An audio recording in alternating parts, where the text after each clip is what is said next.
যখন রেডি হব, কোথাও যাওয়ার থাকবে, তখন এরকম মেকআপ কোনোদিনও হবে না। আইলাইনার তো 10 বার মুছবো। এই চোখের আইলাইনার আর এই চোখের আইলাইনার 2 রকম।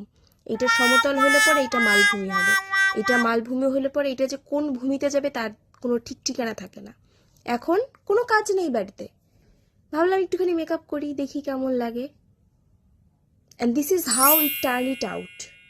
বাট এখন যদি আমার কোথাও বাইরে যাওয়ার থাকতো, একটু বন্ধুদের সাথে ঘুরতে যাই বা কোনো বিয়ে বাড়িতে যাই, পেতনির মতন লাগে তখন দেখতে। এখন সুন্দর লাগে কি হবে, তখন তো পেতনির মতো লাগে। কত সুন্দর এক টানে আইলাইনার বানিয়েছে, 2 চোখেরই আইলাইনার সমান। সেদিন বিয়ে বাড়িতে গেলাম, এই চোখের আইলাইনার এখানে মোটা, এই চোখের আইলাইনার এখানে চিকনা, তাও 3 বার মোছার পরে ঠিক হয়েছে। ঠিক তো হয়নি, 2টা চোখে 2 রকম ছিল।